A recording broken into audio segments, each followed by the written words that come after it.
where she would just not constantly pray for me. And prayer has this amazing ability of not only dealing with our physical body, but our spiritual anatomy. Because faith is really everything that I know, and I don't know where I would be if it wasn't for my faith. And my faith has never been after the journey. At the start or in the midst of the journey, I talk about that I believe that God is going to get me through whatever I was going through. And history has shown me that. And so if it's not broke, don't try to fix it. Everything begins and ends in prayer. As we, the city, experienced the moment the other day, but one of the things I admire about your journey is that you are open and honest about how faith plays a part in your decision making, in your daily walk. You exercise and exemplify what that looks like. How do you, in your decision making with regard to the city, right, address and approach what some would still call the separation of church and state? I find it challenging. You can do that on paper, but you can't do that in your life. So good. I am, So good. man can write as many rules that they want to write, but the actuality of implementing and the implementation of those rules is different. Someone wants to write a law that you're not allowed I have to to sign something. smile when you see a little baby. No matter how much you can write that law as much as you want, Right. you're going to smile. Yeah. You know, so I believe that the doctrine of our Constitution talk about separation of church and state, but then we take God we trust off our dollar bills. We need to stop saying, "So help me God," when we swear into office. You can't have it both ways. It's either one or the other. This is a country of believers in different areas. It doesn't mean that one should be put in place and be disrespectful for others. I've been in mosques, synagogues, Buddhist temples, churches, Sikh temples. The desire to do something greater than yourself is crucial. And I think that we've had many events with our faith-based communities, and they've come in, they prayed for the city. I don't think we would have gone over or survived what we had to deal with in the city if we didn't have our faith leaders. Pastor Rosa has done an amazing job of really respecting all of our faiths and allowing our faith to be at the center of what we're doing. So I know what is written on paper, but I know what's in my heart. Amen. My faith is in my heart. I know it's not church, but I had to say amen on that. So speaking of your heart, we want to journey back just a little bit to when you were a young boy. You mentioned your mother, and that is, she was a pillar, of course. If you are talking to the young men and women in the community who they believe in something, but they're not sure. One of the things I'm seeing, I'm an adjunct at City University of New York, teaching oral presentation. And one of the things that I've seen in the classes is that they don't know what they believe. They're not sure what they believe. And that could stem back to the home. It could stem back to the many options or access to information. I think we are in an overly consuming or over-consumptive environment. What do you say to those incoming freshmen, those middle schoolers, those high schoolers that are not sure if faith is even necessary? You know, so funny you said that. Last night I had a dinner with a group of people who want to do a huge concert in the city. And there was a young lady, while I was sitting at the table, she I would say she was 20-ish. And I looked over and saw she was wearing a cross, a large cross, and it was very visible. And I said to her during the conversation, I said, "Let me show you a cross." I said, "Would you share your faith?" And she says, "No, it's just jewelry. It's just a piece of jewelry to me." And I just found that very fascinating. That what we have done with our young people, and we have to be honest about it and not try to ignore it, hoping that okay, it's all going to work itself out, and young people will be young people. That is just not true. Because I don't want to sound nostalgic, but when I would have bad thoughts, it would stay on the block. If I did something dumb, it would stay within the neighborhood. Our young people, social media has changed the game. It's just changed the game. It can be a tool used for good, or it can be a tool used for harm. The number of suicidal ideations that our children are experiencing, the behavior that they're seeing and duplicated on social media. That's why we made the decision to take phones out of the schools. Because social media has just truly controlled the lives of our young people. There was just that report that came out the other day, the amount of time we spent on it. It's shaping our opinions, it's shaping our thoughts. And so we have to figure out some way of using that device to lift up our faith. If we could do it in a way that would capture their attention, we could turn the tool that is abusive to a tool that's useful. But I think that really understanding the needs of our young people, and some of our houses of worship have really figured out how to attract our young people. I get really excited when I go into a house of worship and I see a great deal of young people that are there, because that's the natural order of things. That the new must fertilize, the old must fertilize the ground for the new to produce. And if we don't have young people in our houses of worship, that's a real indicator that we're not fertilizing the ground of our faith. For sure. And just, can I stick to school one more question with regard to the environment of school, public school, private school. I know we have many faiths, and we may speak of a God, but God is defined objectively to many, right? But speaking from where I've been born and raised, I have to quote Proverbs 22:6, train up a child in the way that he should go. And with that said, what is your position on accommodations, faith accommodations in school? So whether it's dietary needs, etc. I think it's crucial. Yeah. We've done things around halal food in school. We've done things around those who want to have kosher food in school. We do it at our events.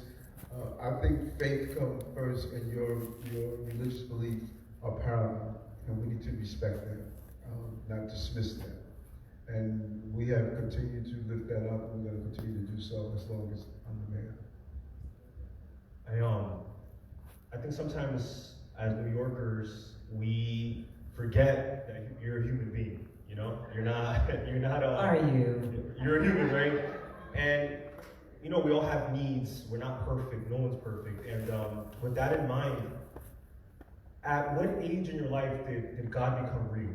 Like we hear about God in our churches, our synagogues, our mosques. But in your life, in your journey, when did you go from saying, God there, to saying, whoa, okay, like I've seen him work in my life? At what age in life? Was it in your young adult years? Tell us a bit about that journey. God was always present in my life. Like I said, I came from a family. My younger brother was preaching. My sister married a preacher.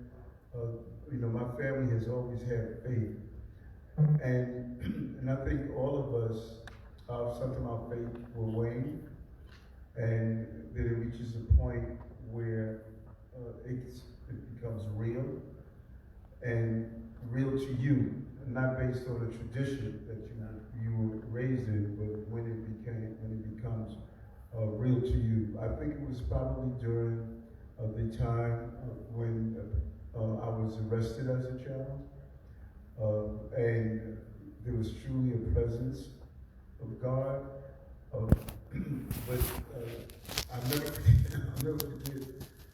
years ago when the vision came to me that I was going to be mayor January 1st, 2022.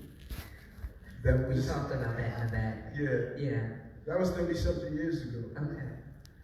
And the message was clear. Tell everyone you know. And I used to go around telling everyone. And people thought I was on medication. Are you going to be mayor? Oh, wow. Yes. I would, all the police officers that knew me from the Guardians, 100 Blacks in Law Enforcement, they would say, this is all this guy talked about.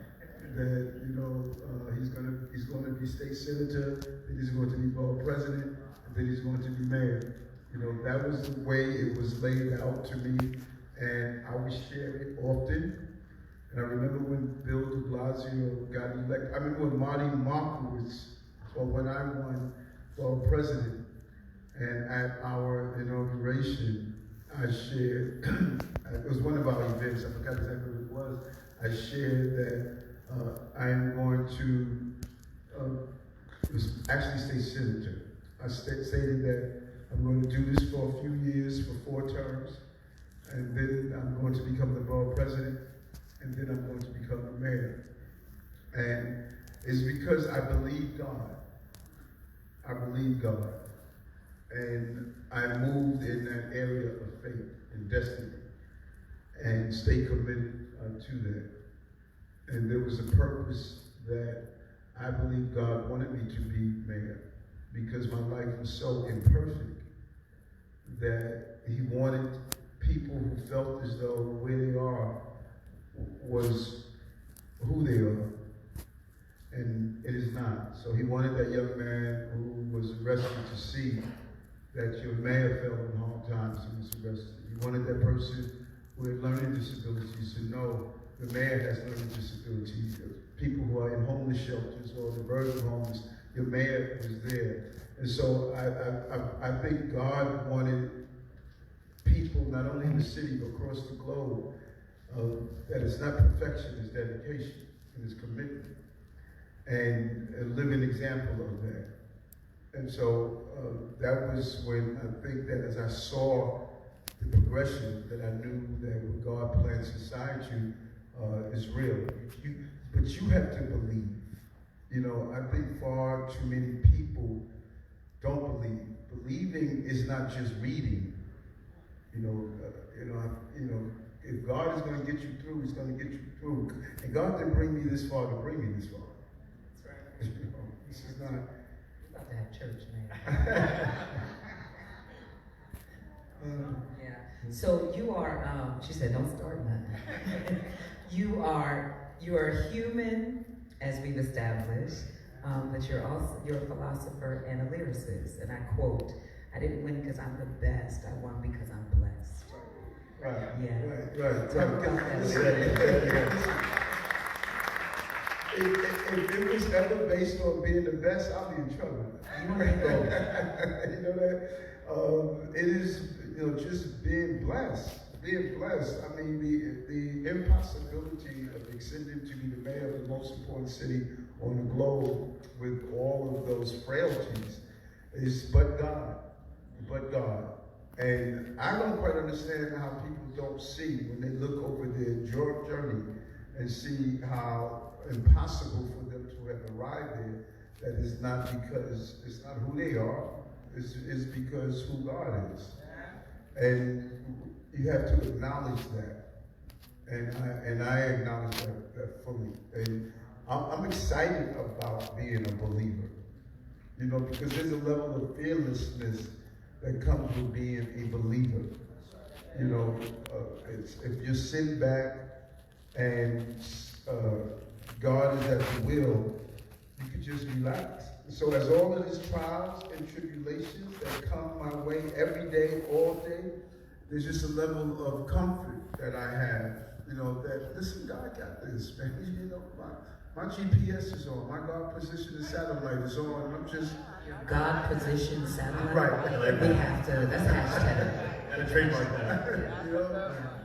And that's what people need to understand. They need to understand and stop looking so negative about things. Because we're here for a purpose, and we're gonna fulfill that purpose. And it is not, this is such a good conversation, because it's not what I want, it's what God wants. Because there's a whole lot of things we want, but God knows what we need. And so, saying, "Oh, I want a Lamborghini," why? Man, you better drive that Toyota. So it's really about, think about the things we want, instead of, what do we need? And I'm focused on, God got this. God got this. Can we do this? So we see you obviously in the news. We have a glimpse of what you walk through daily. But I'm a believer that no matter how much we see, there are things we don't see. So when it comes to your day to day, let's go through a day in the life of Mayor Adams, right? And on the way into the office, midday, you have conversation. You mentioned that this is the most important city in the country, in the world, I would even argue, right? And midday, at any given time, you're having conversation with leaders across all faiths. How do you navigate your day? You get into this moment in conversation. How do you navigate problem solving, active listening, solution-based, policy, etc., and still maintain your belief while respecting theirs? And you said something, just go again, why the power of God. Someone just met with me last night and said that, Eric, people don't know your story. They don't know what you do every day. You need to find a way to let people see you up when you're up at 5, 6 a.m., meditating, praying, going through the day, and how many hours you put in, 12, 13 hours a day. And they just told me that. And so for now you to sit here and say, well, you know what I'm saying? Yeah. That's why sometimes if you want to hear God, we have to shut up. You understand? And sometimes you go through things that God is saying to you, you need to pause for a moment. this is true. A dark place is not a burial, it's a planting. It's so good. And in order to receive your blessings, sometimes you have to just be still. And no. And I'm telling you, and it's unbelievable how many of us are just so busy that we don't pause for a moment. You may go through a healthcare scare. My diabetes, the verge of losing my sight and my nerve damage, that was a wake-up call. That was a wake-up call that you have to change your life. Be still, you have to change your life. And I look at every moment. If everyone in this room would look at every moment in their lives that it was a dark moment that they were able to transition through, you would see you came out better. You came out better. And so the Eric, people really don't know the Eric. I lived through sound bites and a depiction of a media, particularly print media, that was never happy I was elected in the first place. And they did everything possible to prevent me from being elected. And then when I was elected, they made sure that we'll never get the story out. And I can't tell you how many times I speak to people at town halls, they say, I didn't know that. I didn't know what y'all did around housing. I didn't know the records you did around jobs and all of those different things. So our story has never been told. We have to tell our stories direct to consumer. That's the challenge that we must overcome now. Which is why forums like this are important. So important. Yeah, and should be continuous. You mentioned housing. The city of yes, which I learned through Pastor Gill, that it's yes in God's backyard. Yes. Talk about that, please. Yes, because I'm a big believer that we should allow our faith-based institutions to build higher. We should allow them to have the vacant lots on their blocks. We should allow them to be able to acquire property. We did an amazing project with Ebenezer Plaza in Brooklyn. We have been leaning into these faith-based buildings because it's a better return on our investment. when the faith-based institution build the housing and carry out these projects. It's a better investment. And when I look at what my Pakistani brother, I see him in the audience, what he has done and feeding almost 1 million people by, seeding what he's doing and building out that whole project to deliver service. Mo Rasvi has been a symbol of what faith leaders can do. So we're saying in our city of Yes, that's going to produce 80,000, have the potential of producing 80,000 new units of housing. We want our faith-based leaders to be very much part of that.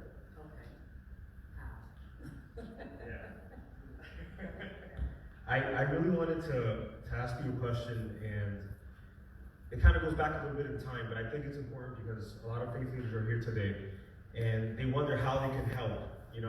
We can't ask the government to do everything. I think we got to chip in. And something that I noticed from hearing your story different times is that your relationship with your father, might not have been the best one. You had ups and downs. But I've seen in many events that you've done throughout the city that you've always been surrounded by a lot of faith leaders that have been mentors for you in your young years. And you're still young, but when you were much younger still. Can you tell us how the church helped you in providing mentors for you growing up? Because I feel like that can really help now in 2025 when there's huge crisis where there's absent fathers, which is creating a lot of issues with crime and et cetera, et cetera. How has the church helped you in replacing that father figure? You know what I mean? That's so true. Reverend Herbert George was the first name I could think of. He played a significant role in my life during a very dark and angry place. Because young men, when they go through horrific experiences, they tend to hold it inside. And there was another leader named G2 Wade Wusi. Earl Campbell was his government name, but he was my professor in college that just, he saw all that anger and he gave me a group of books to read. And it was a rediscovery moment for me. And I was able to funnel that anger. There were some great men and women in my life, but some of the father figures, Al Van, who transitioned. He was an assemblyman and a council person, well respected.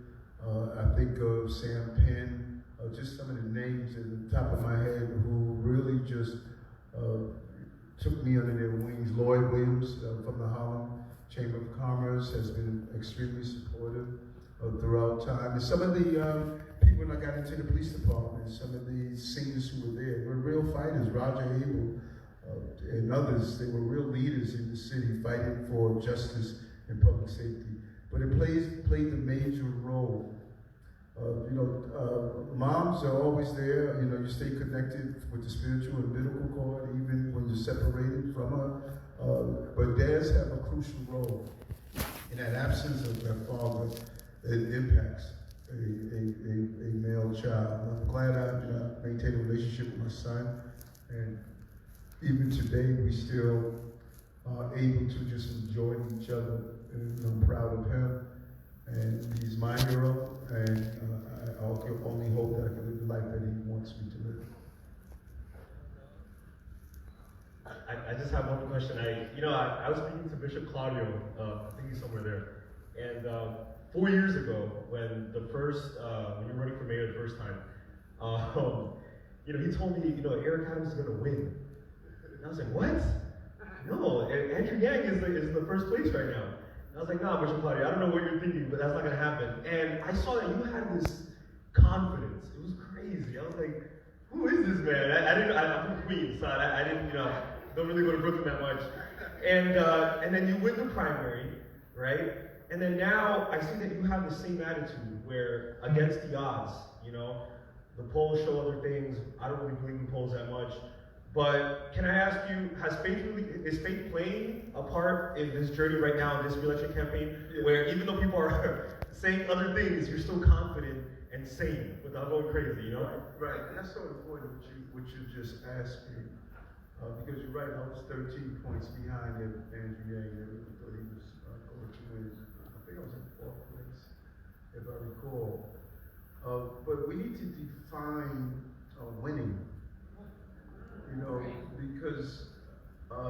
There has only been 110 mayors. Only 110. I'm the 110. 30 years since the last mayor of color. I'm going to do my job, but God is going to determine the outcome. And I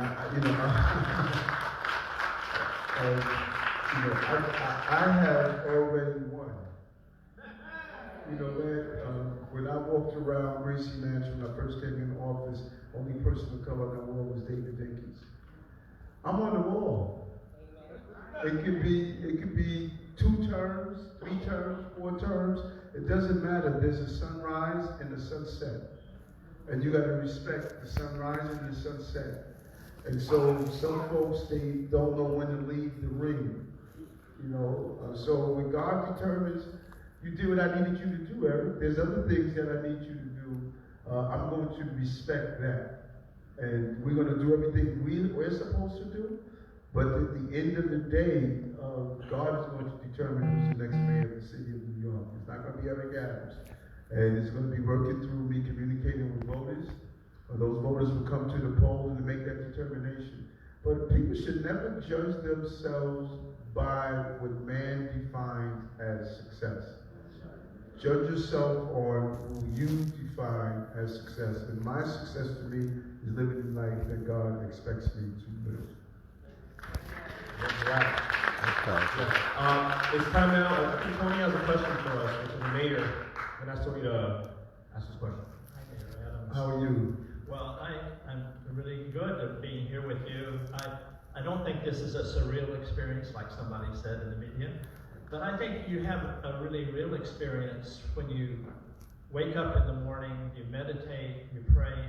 Maybe you could give us a little peek at what did you do this morning or previous morning, and what did you pray and what did you meditate on? I always thank God. I always call out the names of my ancestors to thank them, because absent from the body is present in the spirit. It's amazing that we read that part of the Bible, yet we believe that when someone leaves us physically, that it is still with us spiritually. The science has shown energy could never be destroyed or produced. It would always exist, and if we're made up of energy, then my mother may be gone physically transformed into the next level. As paper transforms into smoke, it doesn't mean the smoke has gone away. It's just that you have to look for it in its new existence. So we need to see and feel. And I always give thanks to my ancestors. I give thanks to God for being in my life and allowing me to be a servant. And I just take a moment to reflect to see what am I supposed to know to get through today? What am I supposed to be prepared for?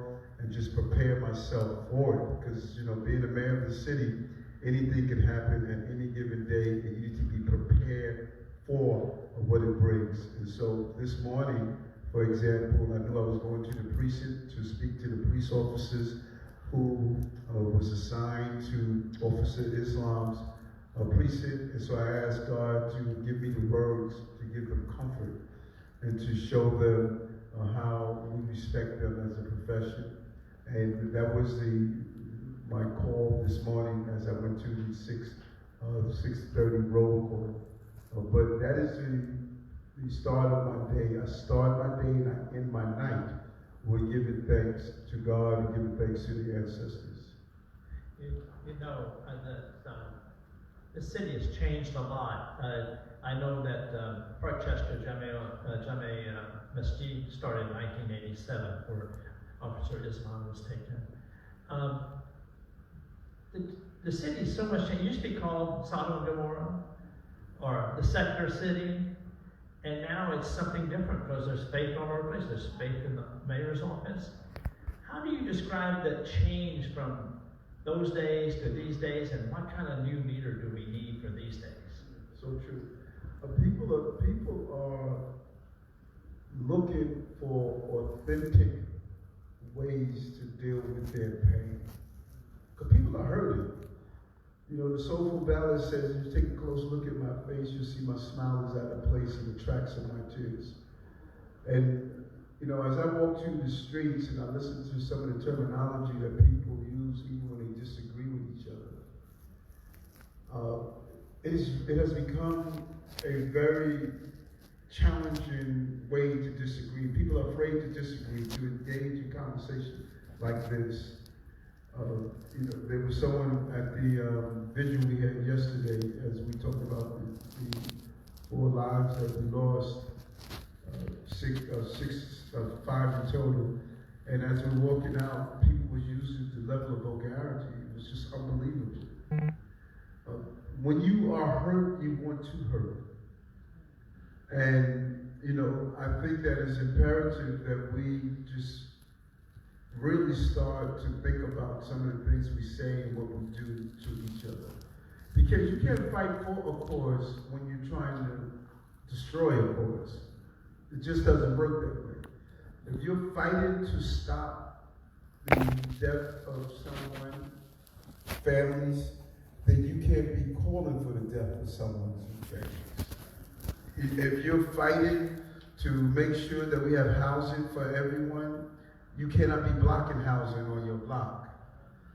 If you're saying that everyone has a right to shelter, you cannot be standing in front of a homeless shelter saying, don't bring it here, my fellow brother and sister.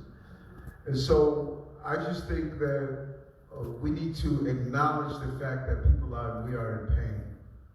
And we need to learn how to express that pain from a place of healing, not from a place of destroying. I have one final question. Thank you. That takes us down the street, right? It takes us how we live our day. Your day is sometimes spent on campaigns. And you said one time you'd like to take a godlike approach. What's the godlike approach to a political campaign? I think we're all wondering that. Just be authentic. And a perfect example, I was campaigning at Brownsville Old Timers Day over the weekend. And this young man came to me. I saw his friend was saying basically, go talk to him. I saw him out of the corner of my eyes. And he finally came over to me. And he says, Mr. Man, I said, you from here? He said that I was arrested on Rikers Island, and you came to my high school graduation on Rikers Island, and you stopped and you spoke to me for 20 minutes. And then later you came back and got rebaptized with the inmates. And that inspired us so much. Because I believe that if Matthew, Mark, Luke, and John was walking the earth right now, they would have been at his high school graduation. And they would have gotten rebaptized on Rikers Island. That's God-like. And that is how I live my day every day. I ask myself, what would God do in this situation? And what would the disciples do in this situation? That goes through my head all the time. Thank you very much. Thank you. Thank you, everybody. Thank you, Mr. Wayne, for coming here. Pastor T, thank you so much. Yeah. Oh, yeah, sorry, go ahead. What's up, brother? How are you? How you doing, Mr. Mayor? Good to see you as always. God bless you. And to the host, God bless. I do have a question for those who know us. My name is Andy King. I'm host of King Talk Tuesday. It is right here in BronxNet as well. So, Mayor, I just wanted to ask you a question in regards to your spirituality and your faith. How has it, and what are the 2 things that you're grateful that your spirituality and your faith has allowed you to deliver for the residents of New York? Several areas. This administration has been extremely successful. Safety is number 1. It's the prerequisite to prosperity. It's the foundation of everything. If you can't get to the church, synagogue, mosque, house of worship safely, your children can't go to school safely, if you can't live in your home safely, you're going to live in fear and uncertainty. And I think what we've delivered around safety has played a major role in the city. Then housing, we broke records in housing. In individual years, we financed and moved through more housing than any other administration in the history of the city. You know, we created, we financed, and rehabbed, restored more housing than anyone else. And so those are the two important things. But also lifting up our faith. You know, people are no longer, I hope, ashamed and live quietly as people of faith. You know, I think the role of the mayor is both substantive and is both symbolic. I hope that in a symbolic way, I've said that it's all right to embrace your faith. And for a long time, we wanted to demonize people just because they wanted to embrace their faith. And bringing faith back into government in our city, it meant a lot to me. Well, I thank you for that answer, because the biggest thing about your faith is how do you exude your faith to inspire other people who walk in that faith, and you answered, and I really appreciate it. My final question is this: as an elected official for so many years and doing the good work, do you believe that it helps if a lot of elected officials have spiritual guidance or faith within themselves to serve the residents of New York? Yes, I do. And it's unfortunate that they don't want to acknowledge it. And remember when I did one speech about church and state, it turned into front page stories, and, you know, how dare you talk about God, you know, God can't be a secret. It can't be a secret, you know. It should be front and center.